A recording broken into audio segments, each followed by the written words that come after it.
Moni abale ndi alongo okondeka mwa Ambuye. Lero ndi Lamulungu la 14 Pachaka. Takumana pano patiyankhuleni Ambuye. Mulungu akufunanso kutiyankhula kudzera mawu ake. Lero lino Lamulungu la 14 Pachaka mawu athu ndi awa. Mawu oyamba, mawu a m'buku la Zakariya. Zakariya 9 ndime ya 9 kulekeza 10. Mawu achiwiri ndi mawu a nkalata ya Paulo woyera kwa Aroma. Aroma 8 ndime 9 kupitiliza ndime 11 mpaka 13. Uthenga wabwino Mateyo 11 ndime ya 25 kulekeza 30. Amene akutiwerengera mthenga wabwino komanso kutigawira mawu ndi Reverend Father Augustine Kaliu kuchokera ku St. Matthias Parish, Lumbadzi, mu Archdiocese ya Lilongwe. Ambuye akhale nanu, akhalenso ndi mzimu wanu. Mawu a mthenga wabwino monga adalembera Mateyo woyera. Ulemu kwa inu Ambuye. Tsiku lina Yesu adati, Atate mwini kumwamba ndi dziko lapansi, ndikukuyamikani kuti mudaululira anakhanda zinthuzi zimene mudabisira anthu anzeru ndi ophunzira. Inde Atate, pakuti zimenezi zidakukomerani. Atate adayika zonse m'manja mwanga. Palibe wina wodziwa kuti mwana ndani kupatula Atate okha. Palibenso wina wodziwa Atate kupatula mwana yekha, ndiponso amene mwanayo afuna kumuwululira. Bwerani kwa ine, inu nonse otopa ndi olemedwa, ndipo ine ndidzakupumitsani. Senzani goli langa ndipo phunzirani kwa ine, pakuti ndine wofatsa ndi wa mtima wodzichepetsa, ndipo mudzapeza mpumulo m'mitima mwanu. Pakuti goli limene ndipatsa anthu limawakhala bwino, ndipo katundu amene ndimawasenzetsa ngopepuka. Mthenga wa Ambuye. Ulemu kwa inu Ambuye Yesu Khristu. Akutikumbutsa lero Lamulungu, tsiku lake Mulungu wathu, kuti ndife ana ake.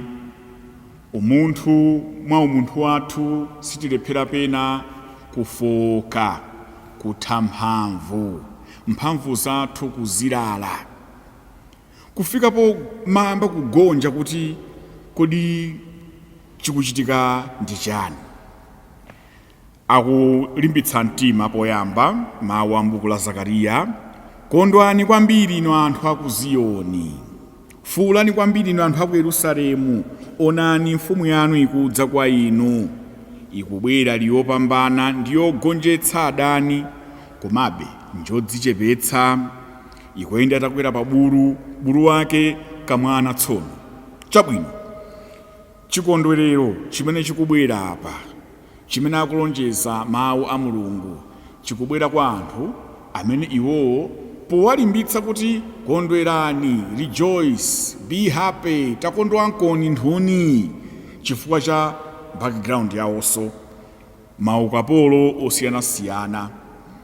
Alekana ndi Mulungu, adukana ndi Mulungu kuti apulupudza. Mulungu akhala ngati watsizina pang'ono, kuwalola apite ku Babuloni, avutike mu ukapolo uja, koma akuwalimbitsa mtima. Ndipo mfumu imene ili nkudzayo yakwera pa bulu, mfumu yodzichepetsa, kulosa za Ambuye athu Yesu Khristu, amene imfa yake yodzichepetsanso kotheratu ngati munthu woyipa kwambiri, koma ndikusandutsa mtanda omwe uja umene umapachikidwirapo zigawenga, anthu olakwitsa malamulo kwambiri, anthu ophwanya malamulo, koma iye ndikusanduliza kusanduka chida cha chipulumutso chathu, kudzichepetsa. Akutsindika mawu ake Mulungu. Kodi mwatopa inu olemedwa mwatopa, ndidzakupumitsani. timagawana posachedwa nkhani yakuti sizilephera kufika pajapo kuti tapanikizika. Ndiye lero mawuwa akubweranso, kodi mukufuna kuthawira kutiko? Timafuna kuti tigawanenso mozama pang'ono mawuwa, kukumbutsana kuti zoonadi mawu a Augustine oyera mitima yathu imakhala uwefuwefu pokhapokha itakhala mwa Mulungu. Mawu amene achada mphamvu kwa basi, chifukwa kutopa kuli apa pamene nthawi zina zinthu zikuyenda timayiwaliza kuti mwina munthu umatha kutopa. Pamene zinthu zili m'malo mwake timayiwaliza kuti munthu umatha kulemedwa. Ndikumangona ngati kuti basi wafikapo apo mpoye moyo uja kodi suu life ija kodi si imeneyi, ayi apa nde tikuphaka life. Koma imakwana nthawi imene muja ananeneranso ena, moyo muli ma stop moyo muli ma stop, linda madzi apite ndiye uziti ndatani ndadala. Ndiye ma stop akabwera, makoma akabwera mmoyo, stop wabwera pena pake takhanga tajama, tisathamange kuthawira kwa anthu ena ongotinamiza. Abale ndi alongo okondeka, tikhale tcheru m'masiku athu ano, m'bado wathu uno. Sikuti ndi m'bado wathu uno okha iyayi, koma paja timanena history repeats itself.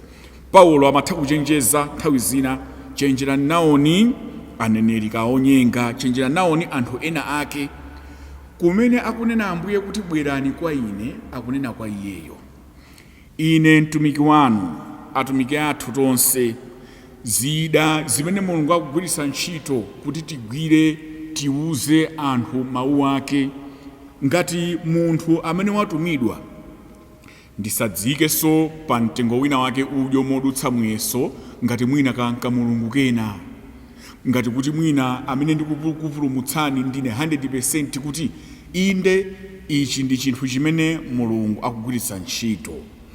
Mtumiki wa Mulungu, anthu ake a Mulungu, munthu unzathu akhoza kutilimbikitsa ife nkupeza di mpumulo, nkupeza di mtendere, nkupeza di chimwemwe chimene tikuchisowa.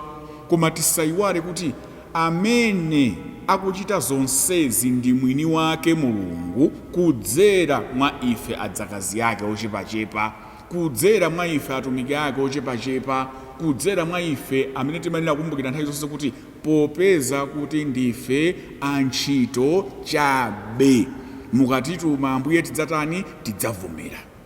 Ndimafuna gawo limeneli tiliunike mozama, chifukwa nthawi zina tikumapezeka kuti pakati posakasaka mpumulo, pakati posakasaka mtendere, pakati posakasaka chimwemwe, pakati posakasaka kuti tipeze chinthu chabwino, timachita nthawi zina personalize mwina ka mtumiki wa Mulungu, kaya mwina munthu unzathu, ndi kumuchita idolize udyo ngati kuti 100% wasanduka ka Mulungu kena, nkuyamba za mafano, tisakudziwa kuti apa topembedza mafano tu apa.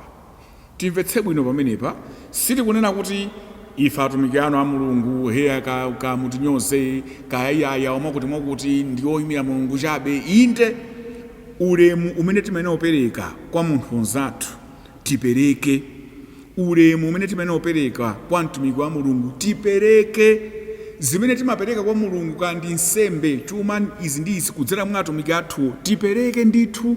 Koma chimene tikutsindika nchakuti amene tikuwaona atsogoleri a mpingo wathu, atumiki a Mulungu, amene tikuwaona anthu anzathu, bambo mayi nyamata atsikana, tikuona chithunzi ndi chifanizo cha Mulungu, komanso nawo tiwapempherere, chifukwa ngakhale nawonso nthawi zina amatopa, amalemedwa, nawo akusowa mapemphero kuti Yesu Khristu yemweyo athawire kwa iyeyo ndi kuwapatsa mpumulo, ndi kuwapatsa mtendere weniweni umene akutani kodi akusowa.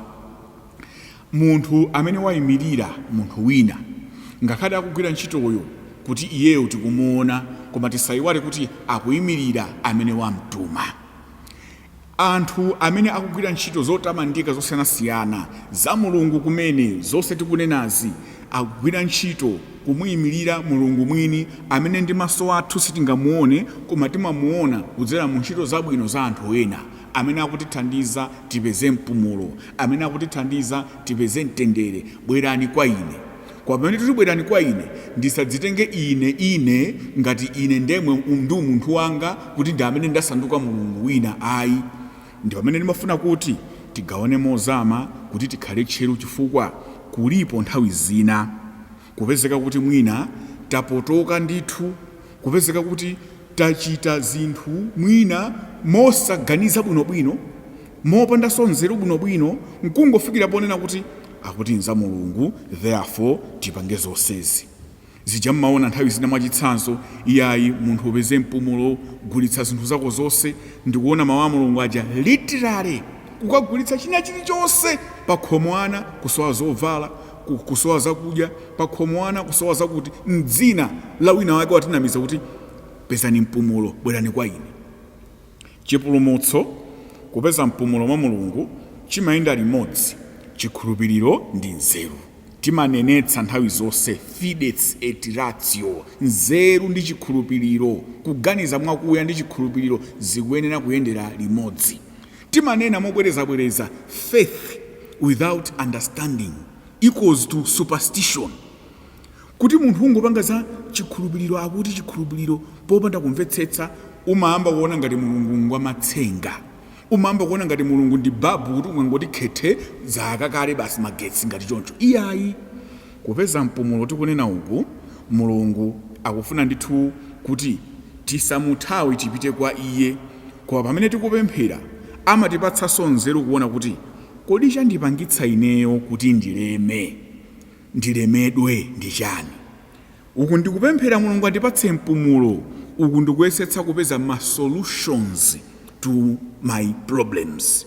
Uku ndikuyesetsa kuphusha kukankha kuti ineyo ndipeze mpumulo, chifukwa ndikapanda kulimbikira ntchitoyi sindipumula, I will still be restless.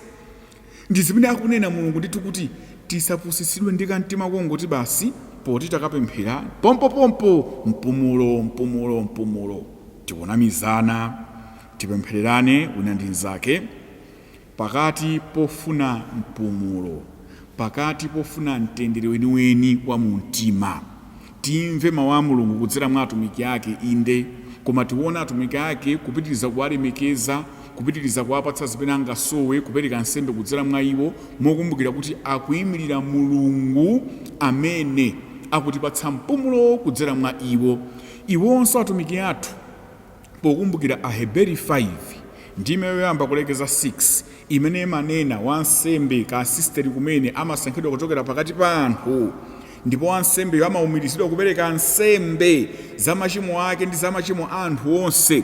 Tiziwapemphereranso atumiki athu, chifukwa nthawi zina nawo mwa umunthu amatopa, amalemedwa, amafuna mapemphero athu kuti mulungu awalimbitse. Pamene walimbitsa akhale ndi zida zamphamvu zotilalikira uthenga wake, zotilalikira mawu ake, kuti ifeyo mpumulo umene tikusowawo tiupeze.